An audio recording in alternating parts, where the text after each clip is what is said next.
Meu nome é Harper Whitmore. E até aquela noite, eu achava que sabia exatamente quem eu era. A filha mais velha de um homem poderoso, uma decepção silenciosa de salto alto e bolsa de grife. Eu tinha 34 anos, era restauradora de arte em Chicago, o tipo de mulher que cheira a verniz e livros antigos, enquanto o resto da minha família cheirava a dinheiro e legado. Mas, durante a luxuosa festa de 70 anos do meu pai, tudo desmoronou. Ele ergueu a taça, sorriu para as câmeras e me deu um tapa no rosto tão forte que o salão inteiro parou. Você é uma vergonha para o nome da família, Harper, ele rugiu. Estou te tirando do testamento de 230 milhões de dólares. Os convidados engasgaram, os celulares se ergueram, flashes explodiram. Alguns riram, outros filmaram. Eu, humilhada e trêmula, saí andando para a noite gelada de Chicago, com o rímel escorrendo pelas bochechas. Na manhã seguinte, bateram na minha porta. 3 advogados e nenhum deles era do meu pai. Quando a mão dele atingiu meu rosto, o som ecoou pelo salão como um tiro. As taças de cristal tilintaram e o silêncio tomou conta. Só o zumbido do lustre preencheu o ar antes que os sussurros começassem. Câmeras se levantaram. Pessoas sorriam atrás das taças de champanhe. Ele realmente bateu nela. Meu Deus! Eu mal conseguia respirar. O chão parecia girar sob meus pés. Meu pai, Richard Whitmore, magnata do setor imobiliário, estava ereto em seu terno italiano sob medida, os olhos cinzentos mais frios que os pilares de mármore ao redor. Você acha que pode me envergonhar, Harper? Ele rosnou. Uma filha que restaura móveis velhos em vez de administrar a empresa. Você não passa de uma decepção. Pai, por favor, murmurei, engasgada, sentindo todos os olhares me perfurarem. Este não é o lugar. É exatamente o lugar. Ele trovejou. Talvez agora você aprenda o seu valor. Nenhum. Ergueu novamente a taça e sorriu, como se tivesse acabado de fazer um brinde. Ao redor, as pessoas bateram palmas sem graça, sem saber se aquilo era uma piada cruel de família ou uma execução pública de orgulho. Minha madrasta, Vivien, impecável em seu vestido esmeralda, pousou a mão perfeitamente manicuriada no braço dele. Richard, chega, sussurrou, a voz trêmula. Mas não de pena de medo. Virei o rosto, tentando conter as lágrimas, mas os flashes dos celulares me perseguiam. Meu irmão mais novo, Cole, o herdeiro do império, me olhou com algo entre pena e triunfo. Harper, vai embora, murmurou. Você só está piorando as coisas. Piorando as coisas. Como se eu tivesse começado tudo aquilo. Agarrei minha bolsa e empurrei a multidão até conseguir sair. Do lado de fora, a neve caía suavemente, abafando o barulho da cidade. Fiquei parada ali, respirando com dificuldade, a bochecha ardendo, o rímel manchando minhas luvas. Aquele tapa não foi apenas pele contra pele. Foi o peso de 34 anos de ressentimento condensado em um único ato brutal. Eu nunca quis o império do meu pai, só o respeito dele. E agora, diante de 200 pessoas, ele garantiu que o mundo inteiro soubesse que eu não era mais uma Whitmore. Chamei um táxi, mas meu celular não parava de vibrar, notificações explodindo. Bilionário da tapa na filha já era o assunto mais comentado do momento. Quando cheguei em casa, o vídeo já tinha milhões de visualizações. Minha vergonha havia se tornado conteúdo viral. Tranquei a porta do meu apartamento, deslizei até o chão e gritei até minha garganta ficar em carne viva. Olhei para o meu reflexo na janela, o hematoma começando a aparecer ao longo da mandíbula, e sussurrei para mim mesma. Você está livre agora. Está livre. Mas eu não acreditava. Ainda não. Porque a liberdade não deveria doer tanto, nem parecer tão vazia. Naquela noite, enquanto a neve se acumulava lá fora, eu não fazia ideia de que toda a minha vida até o meu nome havia sido construída sobre a tragédia de outra pessoa. Na manhã seguinte, quando bateram à minha porta, não era a imprensa, nem meu pai implorando perdão. Era algo muito mais inacreditável. No começo, pensei que fossem repórteres. As batidas vieram firmes e ritmadas, 3 toques precisos que fizeram meu café tremer na caneca. Hesitei, ainda com o coração latejando do caos da noite anterior. Senhorita Whitmore, uma voz feminina chamou, calma e profissional. Estamos aqui em nome do seu pai biológico. Congelei. Pai biológico? Abri a porta apenas alguns centímetros. Do outro lado estavam 3 pessoas que pareciam ter saído direto de um drama jurídico. Uma mulher alta, com cabelos grisalhos presos em um coque impecável, ladeada por 2 homens de terno impecável. A mulher estendeu um cartão de visitas. Judith Blackwell, sócia sênior. Blackwell e Artima LLP. Podemos entrar, senhorita Whitmore? Perguntou com gentileza. Esta conversa não é adequada para um corredor. Hesitei, depois dei um passo para o lado. Meu apartamento pequeno, bagunçado com tintas, pincéis e projetos inacabados de repente pareceu um confessionário. Judith sentou-se à mesa da cozinha, cruzando as mãos. Estes são meus colegas, o Sr. Rives e o Sr. Shen. Representamos o Sr. Magnus Carver. O nome não significou nada para mim. Quem? Perguntei. Ela respirou fundo. O seu pai biológico, senhorita Whitmore. Ele tem procurado por você há 35 anos. As palavras simplesmente não faziam sentido. Eu ri um som entre descrença e histeria. Vocês devem estar enganados. Meu pai é Richard Whitmore, infelizmente muito vivo e gritando com a TV todas as manhãs. Judith trocou um olhar com um homem mais jovem. Ele abriu uma pasta de couro e colocou cuidadosamente um arquivo fino sobre a mesa. Meu nome Harper Whitmore estava impresso na aba. Este arquivo, disse Judith, deslizando-o em minha direção, contém registros do Departamento de Polícia de Portland. Um caso de criança desaparecida, 1º de junho de 1990. Sexo feminino, 6 meses de idade. Nome, Laia Carver. Senti algo se revirar dentro do estômago. Isso não sou eu. Os olhos de Judith suavizaram. O seu DNA diz o contrário. Fiquei olhando para ela, esperando a piada que nunca veio. Então, ela retirou uma fotografia. Um casal jovem, sorrindo em um parque, segurando um bebê enrolado em um cobertor amarelo. O homem tinha cabelos escuros e olhos verdes. A mulher tinha o meu sorriso. O meu sorriso exato. Esta foto foi tirada 2 semanas antes do sequestro, disse Judith, em voz baixa. A pulseira no pulso do bebê parece familiar? Olhei para o meu próprio pulso. A pequena pulseira de prata que eu usava desde criança gravada com um trenzinho brilhava à luz da manhã. Minha respiração falhou. Não, sussurrei. Meu pai me deu isto, murmurei. Ele disse que era uma herança de família. A voz de Judith suavizou, quase maternal. Era sim, só não da família dele. Algo dentro de mim se quebrou. O ar pareceu sumir do apartamento, o chão se dissolvendo sob meus pés enquanto eu me deixava cair na cadeira. Meu pai, o homem que me esbofeteou, que me deserdou, não era meu pai.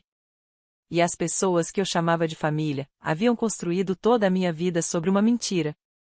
Judith abriu o arquivo completamente agora, seus dedos bem cuidados movendo-se com precisão cirúrgica. Página após página deslizou sobre minha mesa, relatórios, fotos desbotadas, recortes de jornal. Este é o arquivo oficial do caso de sequestro de Laia Carver, 14 de junho de 1990, começou Judith. Você foi levada a Dula Aurelhurst Park, em Portland, Oregon, enquanto sua babá se distraía com uma mulher pedindo informações. Levei uma mão trêmula à boca. Isso é loucura. Minha mãe, Vivien, ela nunca poderia. Vivien Whitmore, interrompeu Judith, com delicadeza corresponde perfeitamente ao retrato falado envelhecido da principal suspeita que a polícia tinha há 35 anos. O FBI reabriu o caso 3 meses atrás, continuou. Depois que um teste de DNA apareceu em um banco de dados genealógico. Esse DNA era o seu. Senti o sangue sumir do meu rosto. Minha voz saiu fraca, rachada. Está dizendo que ela me sequestrou? Sim, respondeu Judith, suavemente. Ela e o marido, Richard Whitmore, falsificaram documentos de adoção através de uma agência fechada no México. Pagaram um funcionário para retroceder as datas e legitimar tudo. O advogado mais jovem, o Sr. Shen, abriu uma pasta separada e retirou uma certidão de nascimento. Não há que eu conhecia uma nova. A verdadeira. Sua mãe biológica era Eleanor Carver, professora, explicou ele. Seu pai, Magnus Carver, é engenheiro aeroespacial. Passou as últimas 3 décadas construindo uma das maiores empresas de energia renovável dos Estados Unidos, e procurando por você. Olhei para a fotografia que Judith deslizou na mesa, Magnus e Leonor em frente a uma casa simples, segurando um bebê. Meu peito se apertou, como se uma faixa invisível me sufocasse. Eu não entendo, sussurrei. Por que eu? As palavras de Vivien ecoaram em minha mente. Depois de 3 abortos, achei que nunca seria mãe? Naquele momento, elas soaram completamente diferentes. Judith continuou. Sua babá na época, Maria Santos, confessou em seu leito de morte que recebeu $50.000 para olhar para o outro lado por 5 minutos. Ela acreditava que se tratava de uma adoção privada, não de um sequestro. Quando percebeu o que havia acontecido, ficou com medo demais para contar. Senti o estômago revirar. Quis gritar, negar, correr dali. Mas a verdade estava toda diante de mim, organizada, cronológica, impossível de refutar. Então o advogado mais velho, Sr. Reeves, falou pela primeira vez. Sua voz era gentil, mas firme. O Sr. Carver nunca perdeu a esperança. Ele atualizava o testamento todos os anos, deixando um espaço reservado para a filha, caso ela fosse encontrada. Ele fez uma pausa. Harper, essa filha é você. O silêncio pesou entre nós. O patrimônio do Sr. Carver está avaliado em mais de $2 bilhões, acrescentou Reeves. Mas não é por isso que estamos aqui. Ele não se importa com o dinheiro. Ele só quer ver a filha dele novamente. Lágrimas inundaram meus olhos. Eu não sabia se era choque, dor, ou a súbita compreensão de que toda a minha existência, cada aniversário, cada fotografia tinha sido construída sobre a tragédia de outra pessoa. A voz de Judith se suavizou. Ele está te esperando lá embaixo, Harper. Se você estiver pronta, ele gostaria de te conhecer. Meu coração parou. Ele está aqui. Por um longo instante, eu não consegui me mover. Minha respiração veio curta, irregular. Na minha mente, uma única frase se repetia sem parar. Ele está me esperando lá embaixo. Judith permaneceu em silêncio, me dando espaço para entender, para sentir. O tic-tac do relógio na parede parecia ensurdecedor. Enxuguei o rosto, inspirei tremendo e, por fim, sussurrei. Tá bom, eu vou conhecê-lo. Descemos o elevador em silêncio. Meu reflexo nas portas metálicas parecia pálido, estranho, como se uma desconhecida usasse o meu rosto. Quando as portas se abriram, a luz da manhã inundou o saguão, quase me cegando. Perto da entrada do prédio, estava um homem de casaco cinza escuro. Alto, sereno, mas com um olhar que carregava 35 anos de perda. Seus cabelos prateados brilhavam suavemente sob as luzes do saguão. Quando ele me viu, parou e, por um momento, eu vi nítido os mesmos olhos verdes da foto que estava lá em cima, sobre minha mesa. Ele não correu até mim. Apenas sussurrou. Lila? Minha garganta se fechou. Eu acho que sim, consegui dizer, enquanto as lágrimas escorriam pelo meu rosto. Ele deu um passo hesitante, a voz trêmula. Você ainda tem a pulseira? Olhei para o meu pulso. O pequeno trenzinho de prata brilhava suavemente na luz. Foi você quem me deu? Perguntei, com a voz se partindo. Ele apenas assentiu. Sua mãe escolheu, disse ele, cobrindo a boca com uma das mãos, tentando conter o choro. Ela disse que você amara o som dos trens. Naquele instante, o homem que havia construído um império parecia completamente frágil. Eu usei a minha todos os dias, sussurrou. Todos os dias, esperando te ver usando a sua novamente. Nem percebi quando meus pés se moveram. De repente, eu estava diante dele. E quando seus braços me envolveram, algo dentro de mim se abriu, algo que eu nem sabia que estava preso. Ele cheirava levemente a cedro e chuva, um aroma que me fez sentir em casa, uma casa que eu nunca conheci, mas que, de alguma forma, sempre senti falta. Pela primeira vez desde aquela noite terrível, eu me senti segura. Ficamos ali por muito tempo, apenas respirando. Quando finalmente nos afastamos, ele enxugou os olhos, sorrindo entre lágrimas. Sua mãe, ela teria adorado te ver. Ela faleceu há 5 anos, mas nunca deixou de acreditar que você estava viva. As palavras me atingiram mais forte do que o tapa da noite anterior. Ela se foi, sussurrei. Ele assentiu, com ternura e dor. Mas ela deixou algo para você. Cartas, diários, até o quarto infantil, que ela nunca deixou tocar. Um soluço escapou da minha garganta. Ela manteve o meu quarto. Ela se recusava a pintar de novo, respondeu ele, com a voz embargada de amor e saudade. Em todos os aniversários, disse Magnus, a voz embargada, sua mãe deixava um pequeno presente dentro do seu quarto. Ela dizia que, um dia, você voltaria para casa para abri-los. Levei as mãos ao rosto e chorei, soluçando contra as palmas. Tudo o que eu havia perdido. Tudo o que nunca soube que tinha. Tinha estado ali o tempo todo, esperando por mim. Naquela manhã, nos braços do pai que eu nunca conheci, finalmente entendi. Às vezes, família não é quem te cria, é quem nunca para de te procurar. 2 semanas depois, o mundo que tinha desabado sobre mim se partiu novamente. Mas, dessa vez, não era a minha vida sendo destruída. Era a deles.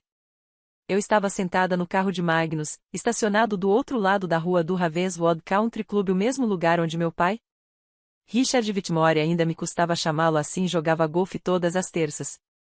Meu celular vibrou. Uma mensagem de Judith. Está acontecendo. Fique no carro. Do lado de dentro do clube, risadas ecoavam pelo terraço. Eu vi impecável como sempre, de camisa polo branca engomada, rindo com os sócios, como se nada tivesse acontecido. Vivian estava ao lado dele, chapéu de sol perfeitamente posicionado, taça de mimosa na mão. A imagem exata do controle. Então, os carros do FBI chegaram. As portas bateram. Agentes com jaquetas azul marinho saíram em marcha firme. Pela primeira vez na vida, vi o sorriso de Richard Whitmore desaparecer. Ele se virou, confuso, depois furioso. Que diabos é isso? Gritou, recuando enquanto 2 agentes se aproximavam. Richard Whitmore. Vivian Whitmore. Vocês estão presos pelo sequestro de Laia Carver, ocorrido há 35 anos. A voz do agente era firme, alta o suficiente para que todos ouvissem. Um murmúrio de espanto percorreu o terraço. Golfistas pararam no meio do movimento. Celulares se ergueram. Poética justiça sendo filmada em tempo real. Isso é loucura. Bradou Richard, a voz falhando enquanto algemas prendiam seus pulsos. Eu a criei. Ela é minha filha. Não, sussurrei dentro do carro, vendo tudo através do vidro. Você me roubou. Vivian começou a chorar, o rímel escorrendo pelo rosto.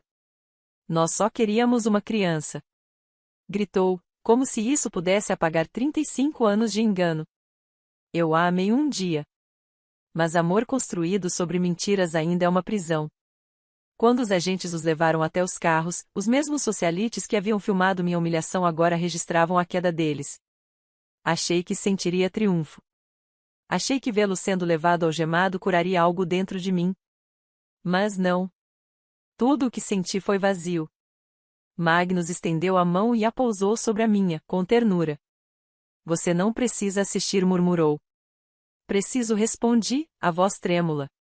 Eles roubaram 35 anos de mim, e de você. Eu preciso ver como isso termina. Os olhos de Richard me encontraram no meio da multidão, enquanto o empurravam para dentro do carro da polícia. Pela primeira vez, não havia raiva nem arrogância, apenas algo próximo ao arrependimento.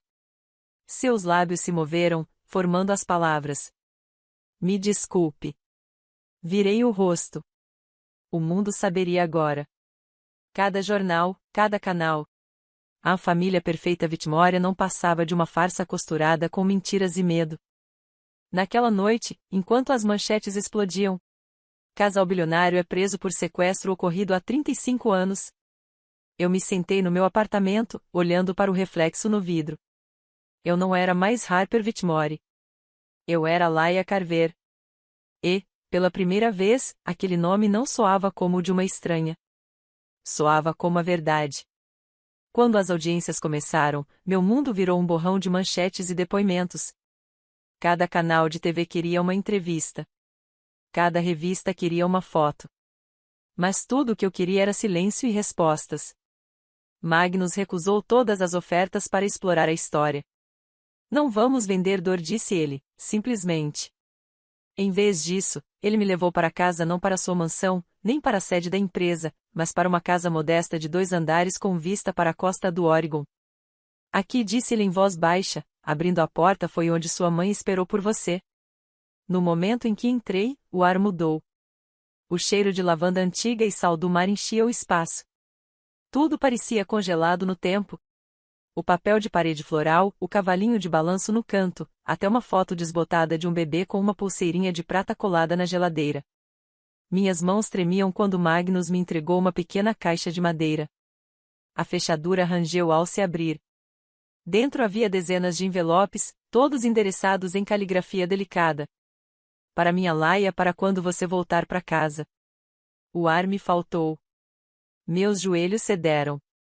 A primeira carta datava de 14 de junho de 1990, o dia em que fui levada. Minha doce menina. Se algum dia encontrar isto, saiba que não passa um dia sem que eu acredite que você ainda está por aí. Quando ouço o apito de um trem, imagino você rindo. Quando a chuva bate na janela, imagino você dormindo em algum lugar seguro. As lágrimas caíram sobre o papel. Minha visão se turvou enquanto eu pegava a carta seguinte. Seu pai construiu um baú de brinquedos para você. Ainda está no seu quarto. Ele o lustra todo ano, no seu aniversário. Nós nunca deixamos de celebrar você. Apertei a carta contra o peito e chorei um choro profundo, dolorido, que vinha de um lugar onde as palavras não alcançam. Magnus ajoelhou ao meu lado, as próprias lágrimas caindo silenciosamente. Ela era extraordinária, sussurrou. Quando a polícia disse que o caso tinha esfriado, ela se recusou a desistir. Todo ano, ela mandava uma foto nossa para o Centro de Crianças Desaparecidas. Dizia, se ela nos vir um dia, vai saber onde é o lar. Olhei ao redor. As paredes do quarto infantil ainda eram pintadas de amarelo claro. Na prateleira, uma fileira de livrinhos com lombadas gastas pelos anos de espera. Perdi a vida toda dela, murmurei, a voz embargada. Magnus balançou a cabeça com doçura. Ela não gostaria que você pensasse assim. Você está aqui agora. É isso que importa. Voltei-me para as cartas e li uma por uma, até a luz lá fora começar a escurecer. Cada carta era um batimento. Cada palavra, uma ponte entre o tempo e a saudade. E, pela primeira vez, o vazio dentro de mim, o buraco cavado por mentiras e perdas, começou a parecer um pouco menos vazio. Porque, mesmo que minha mãe já não estivesse mais ali, seu amor havia esperado por mim o tempo todo. Semanas se passaram, e a vida se tornou uma mistura estranha de liberdade e luto. A mídia seguiu para o próximo escândalo. Mas eu ainda vivia entre as cinzas de 2 vidas. A que me roubaram. E a que, finalmente, começava a ser minha. Harper Whitmore, a filha do privilégio e da crueldade. Laia Carver, a criança que havia sido roubada, amada e perdida. O tribunal me convocou para testemunhar no julgamento de Richard e Vivien. Judith disse que eu não precisava encará-los, mas eu sabia que precisava. O encerramento não vem do silêncio, vem da confrontação. Quando entrei na sala do tribunal, todos os olhares se voltaram para mim.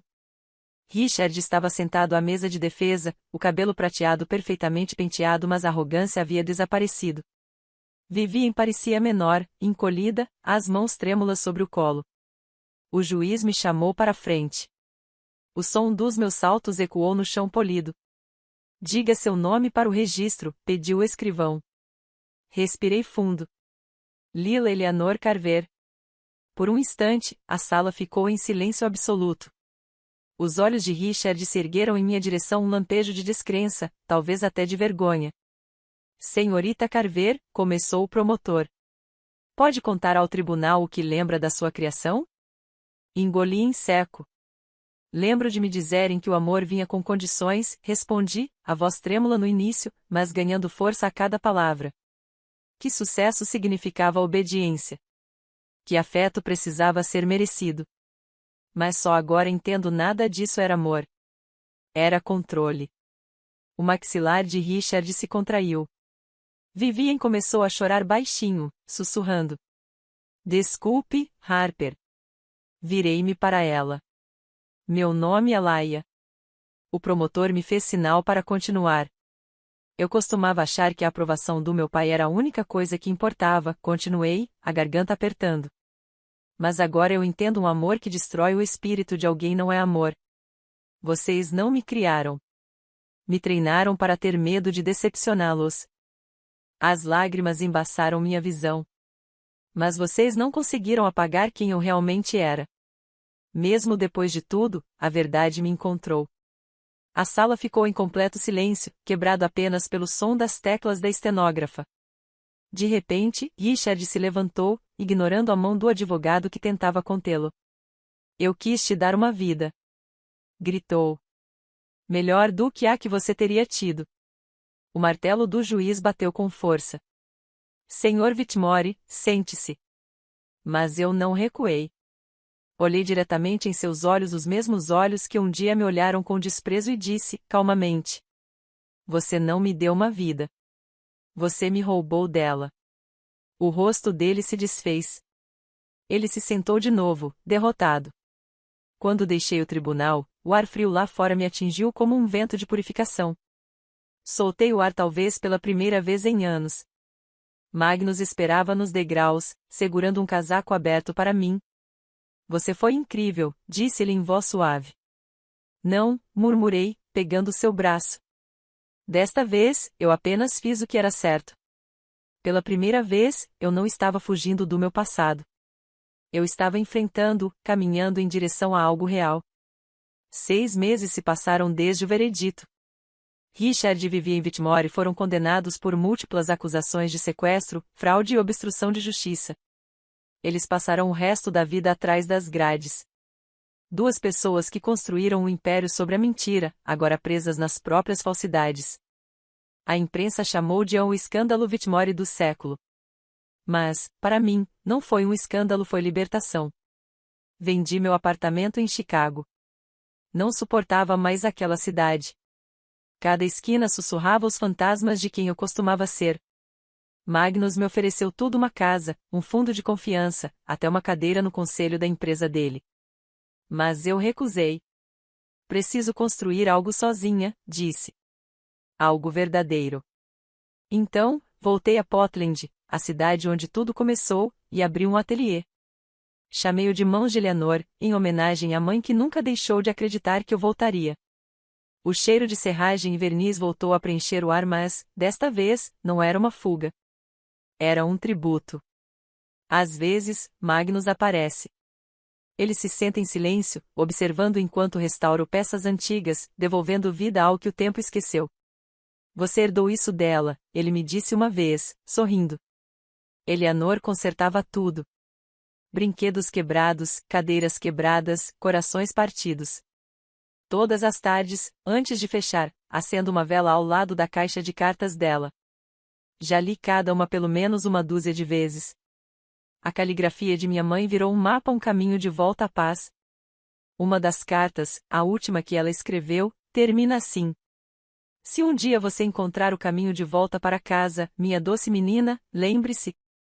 Sua vida não começa com o que foi roubado. Ela começa com o que você escolhe reconstruir. Eu decorei essa frase. Ela virou meu mantra. A escrivaninha de mogno que um dia restaurei para Richard agora está no meu estúdio. Magnus a comprou no leilão da herança e insistiu. Ela deve ficar onde pertence com você. No começo, pensei em queimá-la.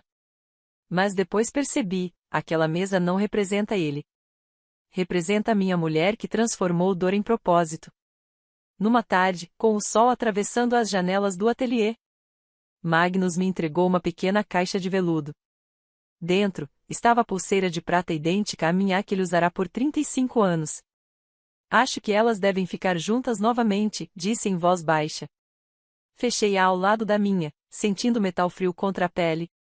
2 metades de uma promessa, finalmente inteiras. Eu não sou mais Harper Whitmore. Sou Laia Eleanor Carver. E embora minha história tenha começado com mentiras e perdas, ela termina aqui em verdade, perdão, E no suave zumbido de um ateliê à beira-mar? Onde cada peça que restauro parece consertar um pedacinho de mim. Porque, às vezes, a vida que você nasceu para viver é aquela que precisa construir com as próprias mãos.